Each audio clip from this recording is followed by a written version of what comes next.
नमस्कार दोस्तों, मैं हूं अशोक वर्मा। आप देख रहे हैं टीवी 20 न्यूज पर फटाफट खबरें।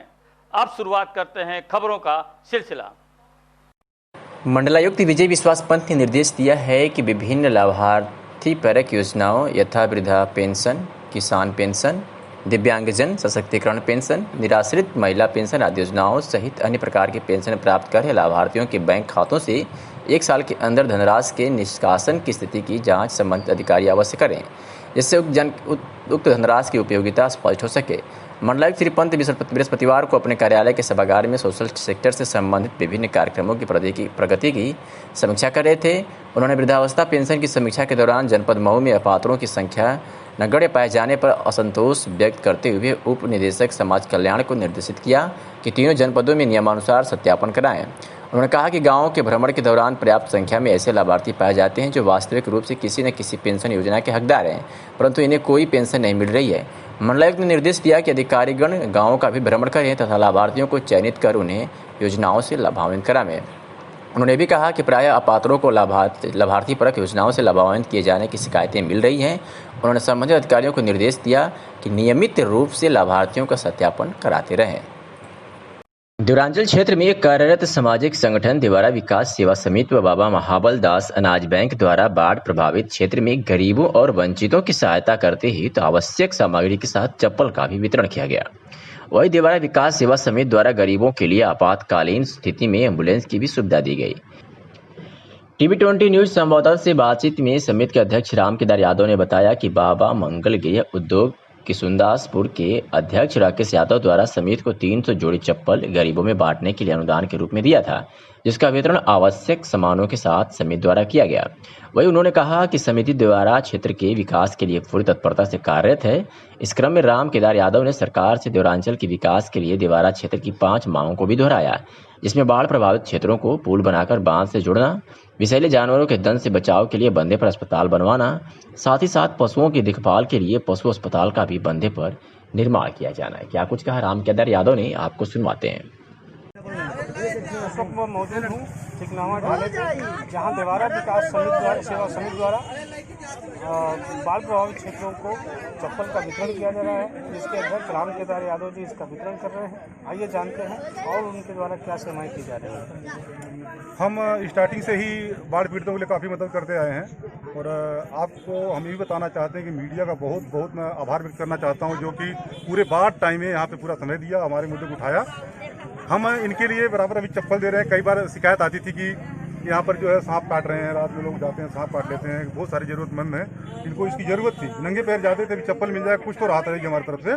और बाकी जो नदी फिर बढ़ रही है, अब सरकार से हम दोबारा अपील करना चाहेंगे कि एक बार फिर प्रशासन मुस्तैद हो। जैसे पहले ड्यूटी किया था, पूरी मदद किया था प्रशासन, वैसे आज ही फिर दोबारा आके अपनी पूरी मुस्तैदी के साथ इनकी मदद करें और इनका भला हो सकेगा।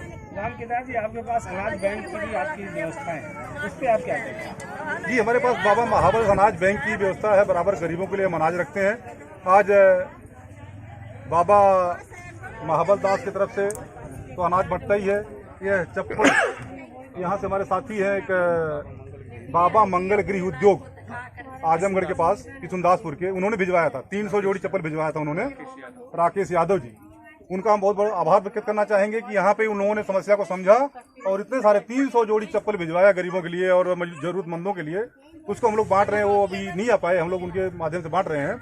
तो हम यही जो है कोशिश कर रहे हैं कि हमारे द्वारा जितनी भी सेवा हो सके हमारे क्षेत्रवासियों की हम पूरा कर सकें, क्योंकि हमारा कोई राजनीतिक संगठन नहीं है, हम लोग सामाजिक संगठन वाले हैं। हमें किसी से वोट चुनाव से मतलब नहीं है, हम लोग निस्वार्थ सेवा करते हैं और उसी को आगे बढ़ा रहे हैं। सरकार से आपकी क्या मांग है? सरकार से सर हमारी 5 मांगे थी, जो स्टार्टिंग में बाढ़ पीड़ितों की सारी समस्याएं जड़ से खत्म हो जाएंगी। हमने पहले बोला था इनको कि पहला एक काम कर दीजिए, जो नदी का धारा जो उत्तरी छोर से 1 किलोमीटर के अंदर उसको प्रवाहित करने का सुनिश्चित करिए आप, पूरी तरह से पक्का किनारा बनवा के। उसके दक्षिणी छोर पे एक कंक्रीट का बांध बनवा दीजिए महुला तक। उसके अलावा जितने भी गांव बंधा के उत्तर तरफ हैं, हर गांव को पुल पुलिया और संपर्क मार्ग से महुला गढ़ल बांध तक जोड़ दीजिए।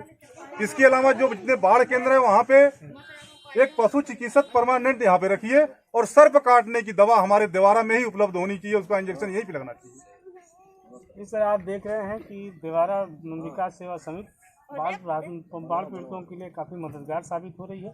मैं राजनारायण मिश्रा, टीवी 20 न्यूज़, महाराजगंज।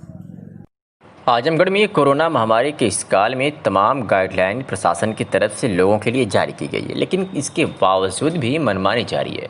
ऐसे एक मामले में आज उस समय हंगामा हो गया जब लेखपाल कंटेनमेंट जोन बनाने के लिए क्षेत्र में गया, जहां दुकानदारों ने उसे खदेड़ दिया। कंटेनमेंट जोन के अंतर्गत किसी व्यक्ति के पॉजिटिव टेस्ट रिपोर्ट आने के बाद उसके घर के आसपास के क्षेत्र को प्रतिबंधित कर दिया जाता है। आजमगढ़ शहर में कई पॉजिटिव मामले सामने आए और कंटेनमेंट जोन भी बन रहा है, लेकिन इसमें नियम कानून का कार्य हो रहा है। क्या हो रहा है, कैसे क्या?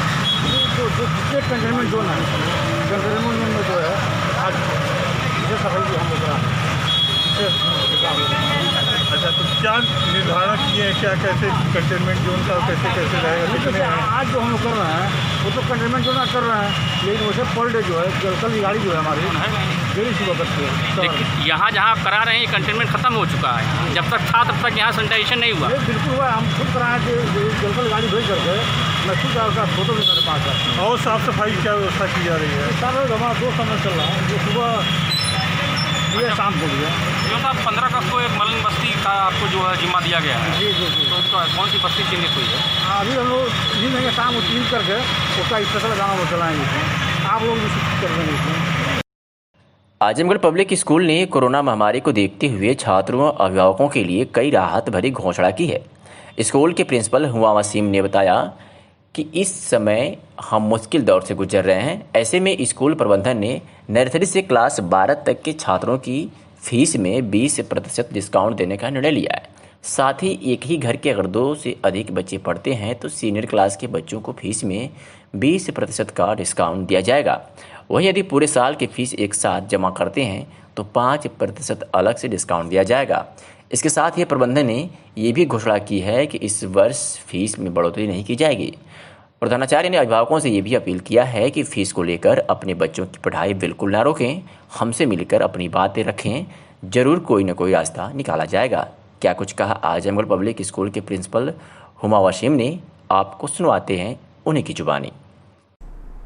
आजमगढ़ पब्लिक स्कूल की तरफ से मैं हुमा वसीम आप सबको स्वतंत्रता दिवस की हार्दिक शुभकामनाएं देती हूँ। इस शुभ अवसर पर आजमगढ़ पब्लिक स्कूल के मैनेजमेंट ने कुछ अहम डिसीजंस लिए हैं जो कि मैं अनाउंस करना चाहती हूँ आप सबके लिए। आपको मालूम है कि हम एक मुश्किल दौर से गुज़र रहे हैं। एक कोविड-19 महामारी का वक्त है और इसकी वजह से बहुत से लोगों को बहुत सी तकलीफ़ों का सामना करना पड़ रहा है। इसको नज़र में रखते हुए मैनेजमेंट ने डिसाइड किया है कि हम अपने नर्सरी से लेके क्लास 12 तक के बच्चों को कॉम्पोजिट एनुअल फीस में 20% का कंसेशन देंगे। इसके अलावा अगर कोई पेरेंट पूरे साल की फ़ीस एक साथ जमा करना चाहता है तो हम उसको 5% का कंसेशन और देंगे। ये भी देखा गया है कि एक ही घर के कई बच्चे स्कूल में पढ़ते हैं और पेरेंट्स के लिए मुश्किल हो जाता है उनकी फ़ीस देना इस वक्त ख़ास तौर से। इसलिए अगर किसी भी पेरेंट के 2 से ज़्यादा बच्चे इस स्कूल में पढ़ रहे हैं तो सीनियर मोस्ट क्लास में पढ़ने वाले बच्चे को 20% का डिस्काउंट और दिया जाएगा और ये सारे डिस्काउंट कॉम्पोजिट एनुअल फीस पर दिए जाएंगे। इस वक्त को नज़र में रखते हुए और गवर्नमेंट ऑर्डर्स का ध्यान रखते हुए एपीएस ने इस साल फ़ीस में कोई बढ़ोतरी नहीं की है।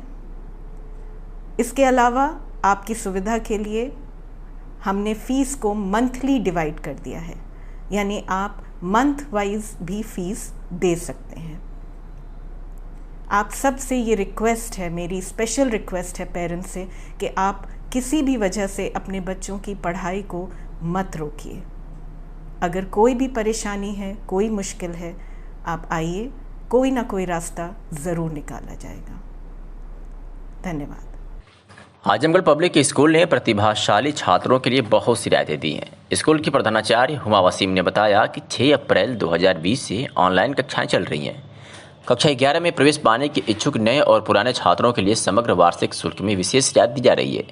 वहीं जिन छात्रों ने कक्षा 10 में 95% और उससे अधिक अंक प्राप्त किए हैं उन्हें वार्षिक समग्र शुल्क में 30% की अतिरिक्त रियायत मिलेगी। साथ ही 90 से 94% स्कोरर को 25% रियायत मिलेगी और 85 से 89.9% स्कोरर को 20% रियायत मिलेगी। 80 से 84% स्कोरर्स को उपरोक्त उल्लिखित रियायतों के अलावा 10% की और रियायत मिलेगी। उन्होंने बताया कि यदि आपने पहले ही शुल्क का भुगतान कर दिया है तो इसे अगली किस्त में समायोजित किया जाएगा। जिलाधिकारी राजेश कुमार ने बताया कि खंड शिक्षा अधिकारी प्रारंभिक परीक्षा 2019 का आयोजन दिनांक 16 अगस्त 2020 रविवार को प्रदेश के 18 जनपदों जिनमें जनपद आजमगढ़ भी सम्मिलित है के विभिन्न परीक्षा केंद्रों पर एक सत्र में अपराह्न 12 बजे से 2 बजे तक किया गया है। तत्क्रम में उत्तर प्रदेश शासन द्वारा परीक्षा के संपादन हेतु कतिपय निर्देश दिए गए हैं। चूंकि उक्त परीक्षा का आयोजन रविवार के दिन होना है, अतः रविवार के दिन परीक्षार्थियों के आवागमन के दृष्टिगत निर्देशित किया जाता है कि सभी प्रकार के सार्वजनिक व निजी वाहनों में परीक्षार्थियों एवं परीक्षा के आयोजन में लगे कर्मियों के आवागमन को बाधित न किया जाए। जनपद में टैक्सी, कार या किसी प्रकार के अन्य निजी वाहन से परीक्षार्थियों को उनके प्रवेश पत्र के आधार पर आवागमन को रोका नहीं जाएगा। ऑटो रिक्शा व अन्य सार्वजनिक वाहनों का आवागमन परीक्षार्थियों के परीक्षा केंद्र पर पहुंचने के दृष्टिगत प्रतिबंध नहीं रहेगा। जनपद में 45 कंटेनमेंट जोन बड़े हैं, जिसकी जिलाधिकारी राजेश कुमार ने घोषणा कर दी है। आपको बता दें कि जिला मजिस्ट्रेट राजेश कुमार ने बताया कि वर्तमान समय में कोरोना वायरस कोविड-19 संक्रमण से बचाव तथा इस संदर्भ में उत्पन्न परिस्थितियों के परिप्रेक्ष्य में उत्तर प्रदेश शासन द्वारा संपूर्ण प्रदेश में अनलॉक 3 के संबंध में निर्देश जारी करते हुए इनका अनुपालन सुनिश्चित कराए जाने के निर्देश दिए गए हैं। जिला मजिस्ट्रेट ने कहा कि कंटेनमेंट जोन के निर्धारण के संबंध में दी गई व्यवस्था के अनुसार जनपद आजमगढ़ के 45 क्षेत्र कंटेनमेंट जोन घोषित किए गए हैं। इन क्षेत्रों में कंटेनमेंट जोन प्रोटोकॉल का 100% अनुपालन सुनिश्चित किया जाएगा। अपर जिला मजिस्ट्रेट ने कहा है कि इस समय कोविड-19 का संक्रमण आम जनमानस में बहुत ही तेजी से फैल रहा है, जिसके बचाव के लिए शासन द्वारा दिशा निर्देश अनलॉक 3 निर्गत किए गए हैं। उन्होंने कहा कि समस्त सामाजिक, राजनीतिक, खेल, मनोरंजन, शैक्षिक, सांस्कृतिक, धार्मिक कार्यक्रम एवं अन्य सामूहिक गतिविधियां निश्चित की गई है। इस क्रम में जनपद की संपूर्ण सीमा में धारा 144 दंड प्रक्रिया संहिता लागू की गई है, जिसमें स्पष्ट रूप से निर्देश दिया गया है कि एक स्थान पर न तो 5 से अधिक लोग एकत्रित होंगे और न ही सामाजिक राजनीतिक गतिविधियां आयोजित की जाएंगी। इसके बावजूद भी प्रायः देखने में आ रहा है कि कुछ राजनीतिक पार्टियों व सामाजिक संगठनों के लोगों द्वारा कोविड-19 के बचाव के दिशा निर्देशों व धारा 144 दंड प्रक्रिया संहिता का उल्लंघन करते हुए प्रदर्शन व ज्ञापन देने का कार्य किया जा रहा है। अपर जिला मजिस्ट्रेट ने जिलाध्यक्ष, मंत्री, समस्त राजनीतिक दलों से अपेक्षा किया है कि शासन के अनलॉक 3 व धारा 144 दंड प्रक्रिया संहिता के द्वारा कोविड-19 के बचाव के लिए निर्गत दिशा निर्देशों का उल्लंघन न करें। यदि किसी भी व्यक्ति द्वारा इन दिशा निर्देशों का उल्लंघन किया जाता है तो उनके विरुद्ध आपदा प्रबंधन अधिनियम 2005 की धारा 51 व 60 तथा भारतीय दंड संहिता की धारा 188 में दिए गए प्राविधानों के अंतर्गत कार्रवाई की जाएगी। आजमगढ़ जिले में अपने 3 साल के कार्यकाल को सफलतापूर्वक पूर्ण करने के उपरांत 2 सीओ का स्थानांतरण पर एसपी कार्यालय में उन्हें सम्मानित किया गया। पुलिस अधीक्षक कार्यालय में एसपी प्रोफेसर त्रिवेदी सिंह व अन्य पुलिस अधिकारियों की तरफ से सम्मान समारोह का आयोजन कर स्थानांतरित दोनों सीओ का सम्मान किया गया। बता दें कि आजमगढ़ जिले में सीओ सदर के पद पर तैनात मोहम्मद अकमल का स्थानांतरण कानपुर जिले में हुआ है, तो वही फूलपुर सीओ रविशंकर प्रसाद का स्थानांतरण सीतापुर जिले में हुआ है। एसपी प्रोफेसर त्रिवेदी सिंह ने दोनों सीओ को गिफ्ट उपहार देकर सम्मानित किया, तो अन्य पुलिस अधिकारियों ने भी फूल देकर उनका उत्साहवर्धन किया। एसपी ने कहा कि किसी भी पुलिस अधिकारी के लिए 3 साल का कार्यकाल एक ही जनपद में पूर्ण करना बहुत ही बड़ी उपलब्धि होती है। उन्होंने दोनों क्षेत्राधिकारियों को उनके उज्जवल भविष्य की शुभकामनाएं दी। क्या कुछ कहा इस बाबत आजमगढ़ एसपी ने, आपको सुनवाते हैं। 2 सीओ का विदाई किया गया, क्या कहना चाहेंगे? देखिए, इन लोगों का यहाँ से ट्रांसफ़र हो गया।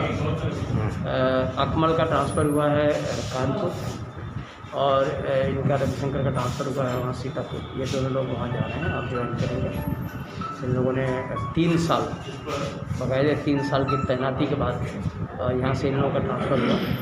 ये बहुत बड़ी उपलब्धि है आज के डेट में। अगर कोई सीओ जो है 3 साल किसी डिस्ट्रिक्ट में, वो भी आजमगढ़ जैसे डिस्ट्रिक्ट में 3 साल लगातार रहा हो, तो इन लोगों के लिए बहुत बड़ी उपलब्धि है। हमारी तरफ से इन लोगों को बहुत सारी शुभकामनाएं और बधाई नई तैनाती के लिए। सर, कोई नया आया कि नहीं सर? 2 अन्य अधिकारियों की यहाँ पोस्टिंग की गई, अभी आए नहीं है।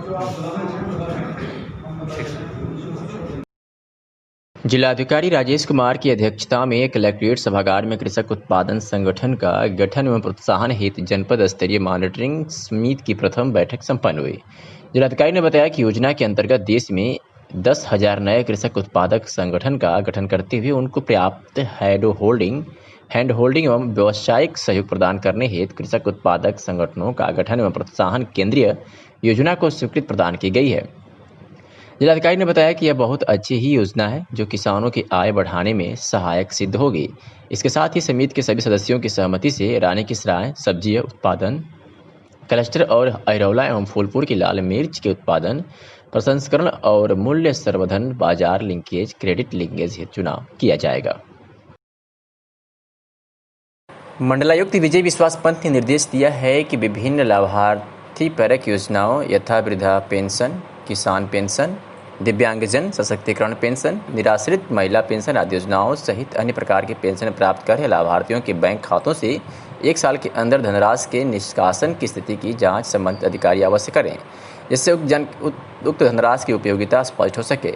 मंडलायुक्त श्री पंत बृहस्पतिवार को अपने कार्यालय के सभागार में सोशल सेक्टर से संबंधित विभिन्न कार्यक्रमों की प्रगति की समीक्षा कर रहे थे। उन्होंने वृद्धावस्था पेंशन की समीक्षा के दौरान जनपद मऊ में अपात्रों की संख्या नगण्य पाए जाने पर असंतोष व्यक्त करते हुए उप निदेशक समाज कल्याण को निर्देशित किया कि तीनों जनपदों में नियमानुसार सत्यापन कराएं। उन्होंने कहा कि गांवों के भ्रमण के दौरान पर्याप्त संख्या में ऐसे लाभार्थी पाए जाते हैं जो वास्तविक रूप से किसी न किसी पेंशन योजना के हकदार हैं, परंतु इन्हें कोई पेंशन नहीं मिल रही है। मंडलायुक्त ने निर्देश दिया कि अधिकारीगण गाँवों का भी भ्रमण करें तथा लाभार्थियों को चयनित कर उन्हें योजनाओं से लाभान्वित कराएं। उन्होंने भी कहा कि प्रायः अपात्रों को लाभार्थी परक योजनाओं से लाभान्वित किए जाने की शिकायतें मिल रही हैं। उन्होंने संबंधित अधिकारियों को निर्देश दिया कि नियमित रूप से लाभार्थियों का सत्यापन कराते रहें। आजमगढ़ शहर कोतवाली क्षेत्र की रहने वाली एक महिला सामाजिक कार्यकर्ता ने छेड़खानी करने का अपनी पड़ोसी पर ही आरोप लगाया है। उसने आरोप लगाते हुए एसपी को शिकायती प्रार्थना पत्र सौंपा है। पुलिस अधीक्षक कार्यालय पर महिला संगठन के पदाधिकारियों के साथ पहुंची पीड़ित सामाजिक कार्यकर्ता ने बताया कि बीते 8 अगस्त को अपने घर पर स्नान कर रही थी। उसी दौरान पड़ोस में रहने वाले हरिनाम का व्यक्ति घर में घुसकर उसके साथ जबरदस्ती करने लगा। विरोध करने पर आरोपी ने उसके साथ मारपीट की और साथ ही कपड़े फाड़ दिए। इस बात की शिकायत उसने खुद जाकर शहर कोतवाली में की, लेकिन आरोपी के खिलाफ कार्रवाई तो दूर की बात पुलिस ने FIR तक दर्ज नहीं किया। पीड़िता ने एसपी को शिकायती प्रार्थना पत्र में सौंप मांग किया है कि आरोपी के खिलाफ सख्त से सख्त कार्रवाई की जाए ताकि और किसी महिला के साथ इस तरह की हरकत ना कर सके। क्या कुछ कहा पीड़ित महिला ने, आपको सुनवाते हैं। विकलांग लड़की हैं, 47 साल की हैं, जो कोलघाट में एक किराए के घर में रहती हैं। उन्हीं के बगल में एक इन्हीं के रिलेटिव रहते थे। वो हस्बैंड वाइफ अपने में लड़ाई की, ये गई छुड़ाने उनको। छुड़ाने का मतलब हुआ कि वो वाइफ उनकी चली गई। उसके बाद वो बदला लेने के लिए दूसरे दिन इनके साथ बदतमीजी किया, छेड़खानी किया और इनके सारी नाइटी उटी फाड़ दिया और इनकी बुरी नीयत से इनको देखा और कहा कि तुम्हें जो करना है तुम जो कर लो, मैं करूँगा। और 6 दिन से कोतवाली में जा रही हैं FIR करने के लिए, चौकी पर जाने कोई सुनवाई नहीं हो रही थी। आज इसलिए हम लोग यहाँ पे SP ऑफिस में आए हैं। क्या बोले कप्तान साहब? कप्तान साहब कहें कि आप लोग परेशान मत होइए, आप लोग जाइए, आप लोग की सुनवाई होगी। उन्होंने तुरंत कॉल किया और कहा कि इनका FIR लिखा जाए। अच्छा, लिखा गया? हाँ, अब हम लोग वहीं जा रहे हैं।